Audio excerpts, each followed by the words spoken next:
Welcome to Investing in Startups. Our guest this episode is Gigi Levy-Weiss, a founding partner at NFX.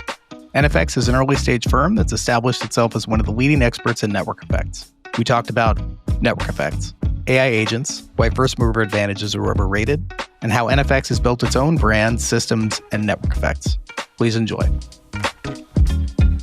Joe Mager is the founder and managing partner of Seaplane Ventures. The content here is for informational purposes only and should not be construed as investment, legal, or tax advice. The opinions expressed by guests are their own and do not reflect the views of Seaplane Ventures. Our host, guests, and clients may hold investments discussed in this podcast. Please invest responsibly.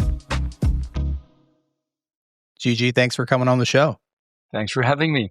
I'm looking forward to this one. I've long been a fan of NFX's work and your strategy and a lot of the work and productization that you folks have done. So there's a lot of wonky, fun, investing, nerdy stuff to get into here, which I'm excited about. I thought maybe a good place to start would be talking about team and structure at NFX because, you're based in Israel. You got a bunch of folks in San Francisco, literally very far apart.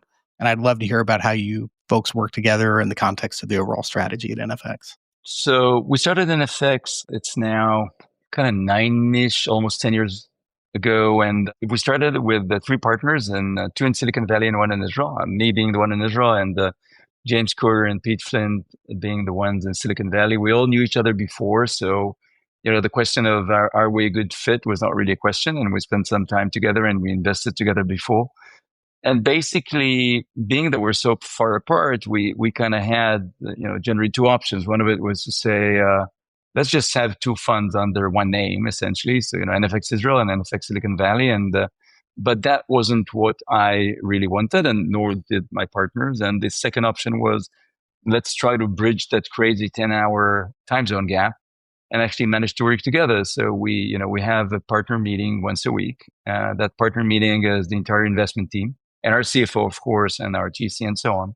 It happens in my evening. So when you live in Israel and most of your business is with the West Coast, you find out that 10 hours is much worse than 12 hours difference, because at 10 hours, it always ends up being your night. At 12 hours, it could be sometimes their night as well, but it's always my night.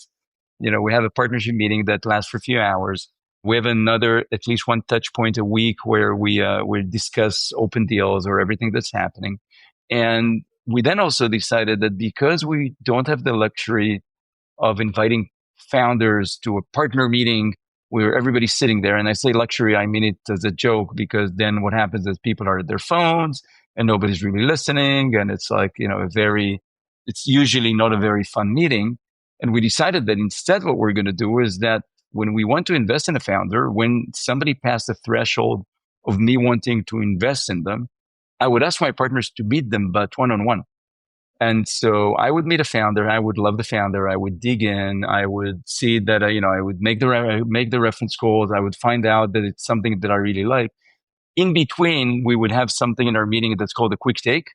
This is basically raising my hand and saying, this is not yet a company I'm planning to invest in, but what do you guys think about this idea? Or did you ever hear about something like this? And then we're sharing information. We're putting all our knowledge together.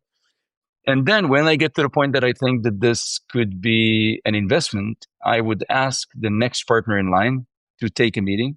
The founder would get the next partner with full attention, 100%, not busy with anything else, as if they were the first partner to meet the company. And then if that partner would love the company, a third partner would meet the company. And then we would regroup and say, do we think, what else do we need to check? And we're trying to keep this a very, very tight and quick process, because just like we teach speed to our founders as one of their main advantages, we think that we need to behave the same. We also think that that's also a competitive tool. We're a business essentially. And so it's a competitive tool for us as well. And so we're trying to do it really, really quickly. This worked really well for us. I think that this gets founders to feel it's more work for us than just inviting them to a meeting. But eventually what it does is that it gives the founders a real opportunity to touch base with multiple NFX partners, to understand the value that each one of us brings to the table, and to not just have us experience them firsthand with full attention, but them experiencing us firsthand. And so this is how we work. We try to meet a few times a year in person. Usually I would go to the Valley a few times. They would come to Israel once. We could do another meeting somewhere else. And that's about it. How did the junior team fit into this cycle? The way we work is, I think, is very merit-based, meaning that everybody can bring everything up. Everybody can, say their mind. In the meetings, it's not as if the GPs speak and the others listen. The most junior person can have a strong opinion on something, and we would encourage them to express it. And basically, while the decision power lies with the GPs, it doesn't feel like that. We want to believe that if there's anybody on the team that has a very strong opinion for or against something, despite us being able to decide something on a majority basis, we really want to dig down. And the reason is that it took me so many years in my life to find people that I wanted as my partners. And I looked at so many other individuals that I didn't think would be good partners to me or me good partner to them. And once I found these people, it would be really stupid not to really try to understand why they don't like something. So it's not about forcing somebody's hand. Like, if James tells me that he thinks something is a bad idea, I may just as well, he's one of the smartest people I know, or Pete, I may just as well listen and talk to him again and again and again until I either convince him that it's a decent idea or he convinces me it's a bad one. And so, we don't believe that the fund should be a unanimous business just because, it's a contrarian business. If it's unanimous always, that's probably not going to be great. But in effect, while we have different levels of conviction on different deals, we try to at least understand, at depth, why would somebody oppose something or why would somebody be in favor of something? Because usually there's merit in it. I saw a table someone put together a little while ago that showed web traffic for VC homepages and domains relative to AUM, and a gigantic outlier on the list was NFX.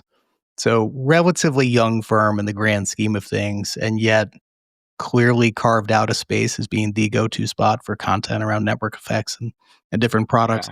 Can you talk about the productization of NFX and how you guys approach that? Yeah, I think to start with, you speak and I smile because there's two ways to look at it. One way to look at it is to say that we're really, really good at content, but the other way to look at it is that we're really, really bad at fundraising, right? So, maybe based on I take that as the glass half full. I think it's the glass half full. No, I'm kidding. But the reality is that, when we started NFX, we looked at all our friends that were VCs and, and some of the best firms in the world. And the concept of starting a new firm looked to us as something that's going to be super hard to get above the noise. There's there's thousands of VCs out there, more than 10,000, I guess, in the United States at relevant stages. And, tens of thousands of really smart people in this business. And at the end of the day, if you don't build a brand for yourself, you're just not going to get the good deals. Eventually your immediate network is going to, it's going to wear out and you're not going to get access to great deals. And so we looked at what VCs used to be. And, they used to be in a way, let's call it kind of law firms model with partners that sit in rooms and people call them and ask for a meeting and come and talk to them. And when there were really very little VCs, that was okay. And that worked. And then we looked at it and we said, okay, great. So what came next? And then what came next was basically reaching out through building a brand and creating content. And we looked at it, and the firm that did it the best when we were starting, they were already doing it the best, were Andreessen.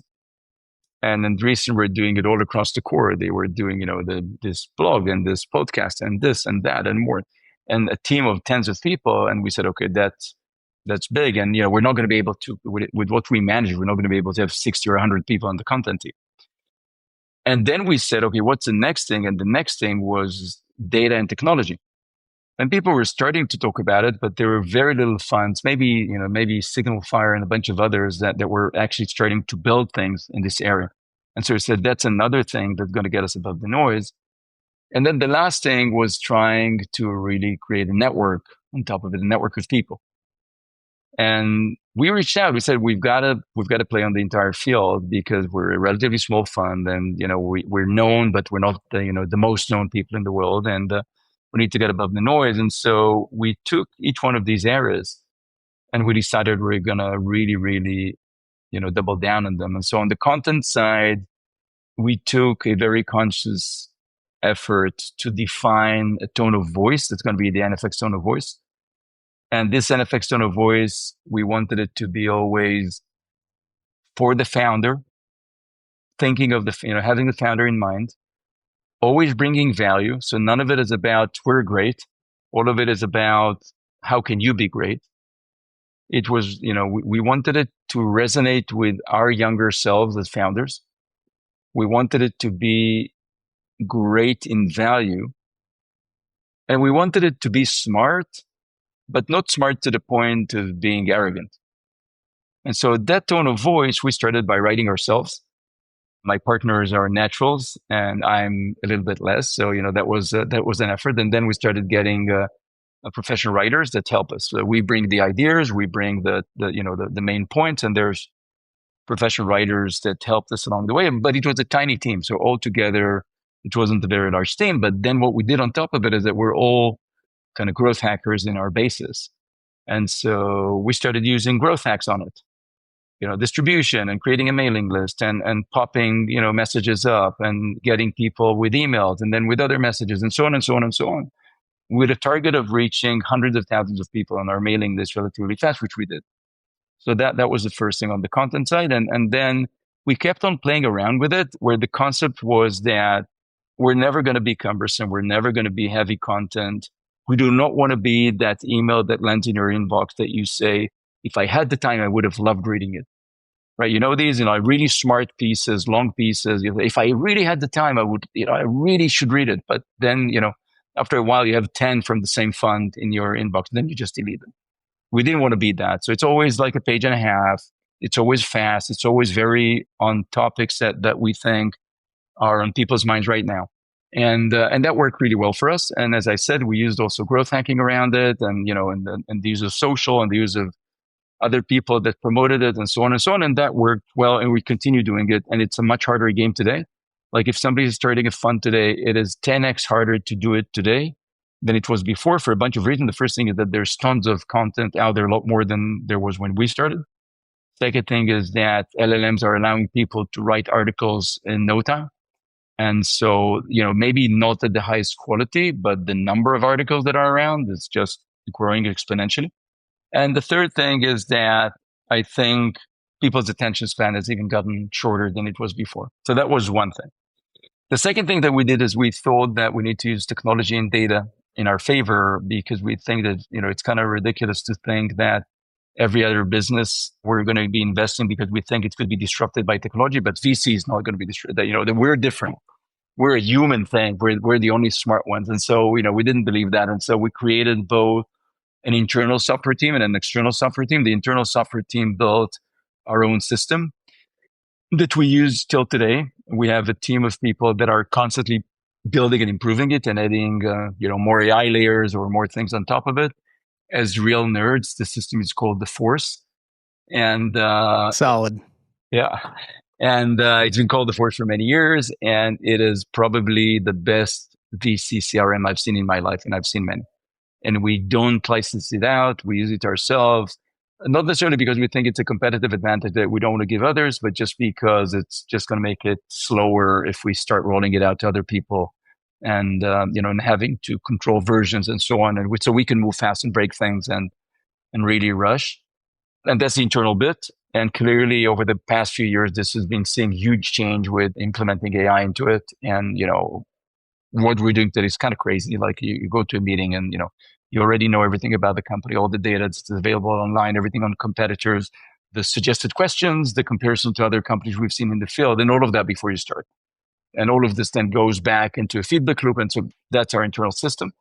And then we created a bunch of systems for the outside world, for founders, because we thought that we want to give back. And we also thought it's good for our marketing. And one of them is called Signal, which is essentially the ability to see which VCs are best for your field stage, location, so on. And then if you connect I have founders who contact me through Signal, or not through Signal, but they source and find me on Signal. Yep. And then if you connect your email, then we create our own social graph based on your email graph. And we allow you to understand what's the best link to every partner in every VC that you want to go after. It is possible that the NFX partners are usually ranked pretty high when you search for companies that we are investing in the fields we invest in. But being that we're not hiding it and it's on our domain, you want to use the tool for free. That's part of the price. We also created something called BriefLink, which is like a free doc send that's been geared specifically for sending company summaries. And we also created lots of other tools that we use in various of our initiatives. Like, we every once in a while, we have this more structured process called the FAST, where we commit to taking a look at a geography or a field or whatever, or Harvard graduates or whatever. And we invite people to apply for a process where we usually commit to provide decision and capital in 9 days. And there's a whole flow that works around that. Clearly, there's technology and AI that allows us to do that, because usually every one of these fasts have like 1,000 companies that go into the database. And so that's the second. So we did content, we did technology and data, of course. And we did try to create a network around founders and funding. And to be frank, with all our expertise in network effect, this has not been easy. I think that, maybe the only real networked business in venture is probably YC, which then basically acts as a marketplace for capital. And YC is essentially an investment bank, a huge investment bank that provides a marketplace of, between capital providers and founders looking for capital. And that's maybe the only real networked business in our field. Other than maybe, of course, crowdfunding would also account for that. So, but generally speaking, most VCs are not network business. And we have done a bunch of things around creating networks in universities, creating networks in places, but this has not been as successful as some of our other initiatives in that regard. And so the way we got above the noise, that is eventually could be measured as website traffic compared to assets under management, is by this combination of content and the technology and the use of data, plus a bunch of good old growth hacking that we brought from our companies that we founded, the knowledge that we brought that allowed us to get above the noise. And I think that while there are tons of other great VCs and, we need to work really hard to maintain our spot, I think that these tricks were pretty material in getting us above noise. I'm not sure we would have been where we are today without applying these tricks. And it's much harder today because you want to get above the noise today, you need to find a new trick. And we constantly are thinking about the new tricks. And like everybody else, we're doing outreach, technology-driven outreach. And we're analyzing, everything from people's posts and LinkedIn statuses. And, we're then reaching out to people automatically. We're doing all these things but these are also becoming table stakes. Again, just like every business is automating the SDR process or the sales process or the reach out, we're doing the same thing for us. But as much as I would like to say that we're unique in this, it feels a little bit like this became table stakes for all the good funds that have the resources. I agree it's table stakes, but to your credit, you're very early with it, very thoughtful with it, and established NFX as the firm I think of when I think of network effects. If I was pre-seed seed founder trying to build something around network effects, you would be an obvious, probably the first firm that I would get in touch with. So pretty well done with that. Well, hopefully, when you call yourself NFX after network effects, and of course you own the 3-letter domain, which helps. But when you call yourself after it, you could at least hope that people would appreciate it. I would guess that just the network effects Bible, which is this piece that you folks put out years ago and updated last year, maybe 2 years ago. It's a great read. It talks about 16 different types of network effects. And anyone who's curious, I highly recommend checking it out. But I would imagine just the legs off that single piece of content that is the default piece online about network effects. If someone asks me about them, I'll just point them to that. I bet it's incredible, as far as the overall reach and brand. So it's really interesting because I think that we basically see 3 types of content. One type is the type that doesn't work, which happens to us as well. You write something and nobody really cares or, whatever.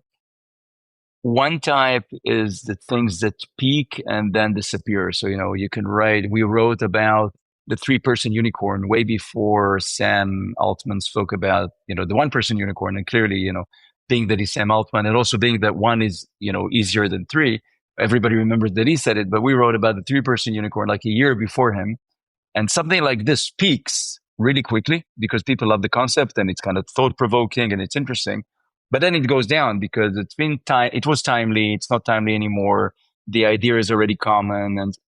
And then the pieces of content that we like the most are the gifts. You wrote a piece in February called "The Next 10 Years Will Be About the AI Agent Economy." I would say since then, the Zeitgeist has very much embraced that overall. Would love to hear high level your thesis around that. Maybe we can talk about where the rubber meets the road from an investing standpoint. So to start with, I think this is really one of these articles that were pretty futuristic at the time because, most founders heard about agent, but didn't yet touch an agent. And today is probably like, oh yeah, of course. Like, why would they write about it? Like everybody understands it. And so, this got lots of traffic early on and got shared by many people. But I don't think I'm super proud of it right now because it's like, yeah, my kid explains to me that agents are everything and he's 14. And so I think the core is a deeper understanding that tries to explain to people the difference between LLMs to agents and tried to get people to understand that if they want to build significant companies, they can't think anymore LLM first. Like, don't think an app that basically uses LLM to be a better app, but think agent that actually does the work.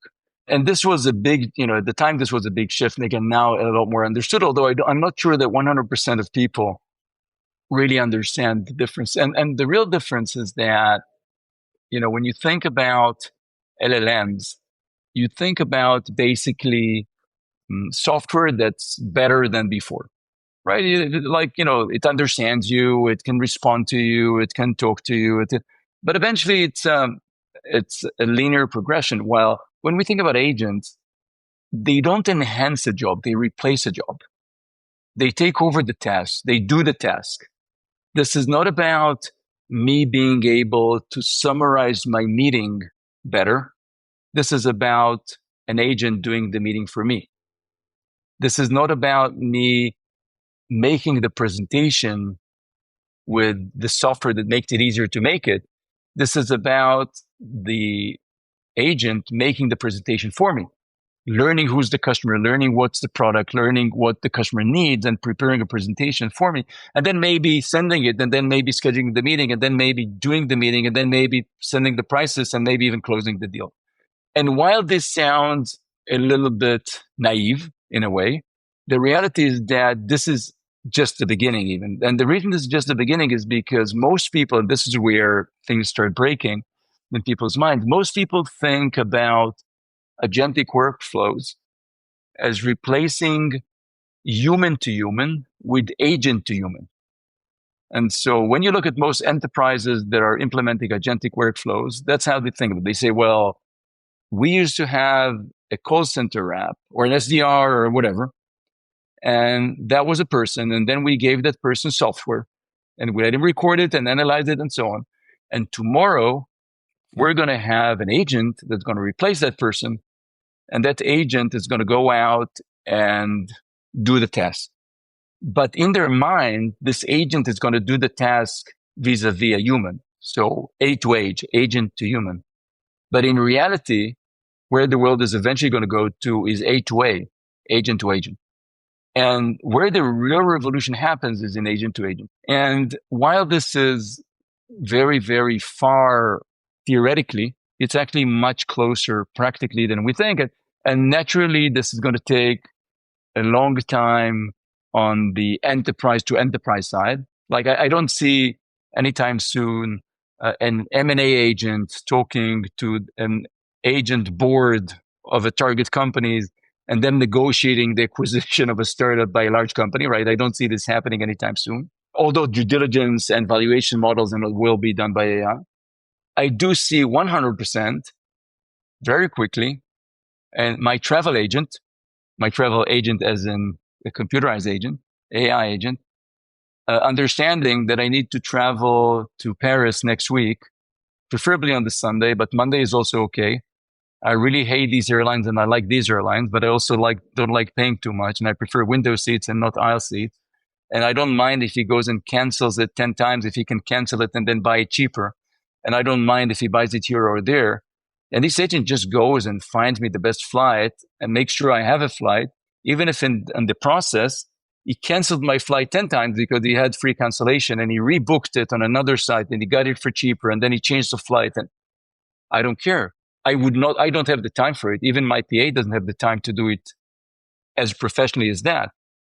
But my AI agent has the time. And so in consumer, and especially in commerce, where things are more deterministic, we're going to see this happen much, much quicker. But over time, we're going to see it everywhere. And so this revolution, which replaces actually, the actual task and makes the software proactive rather than reactive, and gives each one of us, whether we're a corporate employee or an individual, gives us a team of intelligent agents that will continuously do work for us in the background. This is the biggest revolution that AI is bringing. And we think that it means that the real successful companies are going to be agent-first companies. We think that there's going to be a lot of new infra that's going to be needed, around orchestration, safety, memory, and so on and so on. We think that there will be many new moats, like agent architecture, ecosystem design, trust, specialization, so on. We think that this is going to create lots of new opportunities. And we think that every founder building a company, any company, doesn't matter which company you build, you need to think about this agentic revolution, because there's not going to be a single company that's not going to have this as part of their product one way or another. Do you see most of the opportunity here on the B2B side or B2C? That's a great question, because I think we're not very naive on the large B2B opportunity. And I'll explain what that means. I think that at the end of the day, AI, maybe unlike other revolutions, is not just good for startups. So let's think for a second about the cloud revolution. Okay, so, there you go. You had all these data centers and computers, and to set something up was difficult. And then comes the cloud revolution, and suddenly you can do everything in the cloud. And this new model called SaaS emerges. And theoretically, you could say, why wouldn't the old CRM companies just move to the cloud? And that's it. Like, they have all the features. They just need to, but the architectural change and the conceptual change of moving to the cloud and changing your business model and everything was so hard that new companies emerge, like Salesforce or HubSpot or others. But when you think about AI and you're asking yourself, is there going to be a new player that's going to win the CRM wars just because they implemented AI better? I think the answer is no. And the reason is that, first of all, it is also very possible for Salesforce and HubSpot and others to implement AI on top of their product. That's one thing. The second thing is that even if you automate 80% with AI, you're still going to need around 20% to be done through workflow. So you will need feature parity, and building all these features is still going to be pretty crazy for a startup. And so it is very likely that the winner in CRM with AI is going to be one of the existing CRM companies. Now, that doesn't mean that there's no opportunities for startups in B2B, of course, but it means that it's not as trivial as previous revolutions.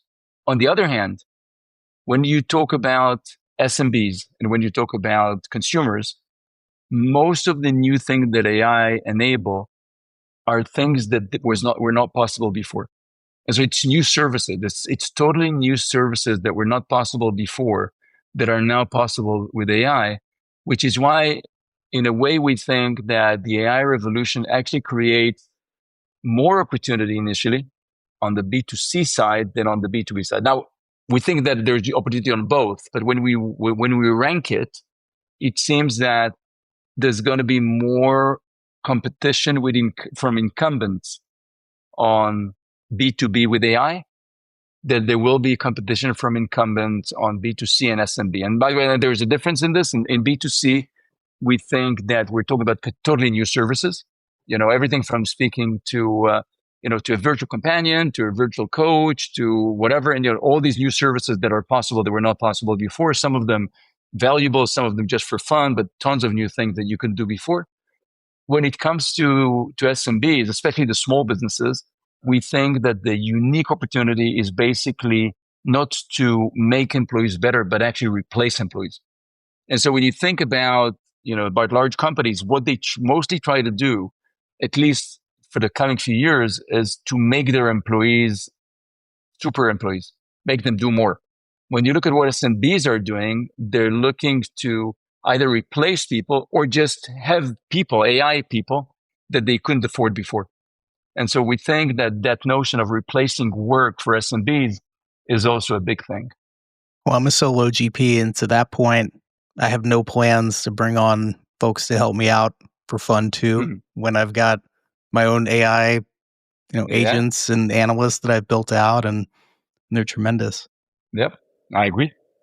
What's a question you love to ask founders? The two questions that we like asking ourselves, and therefore ask founders, are very, very simple ones.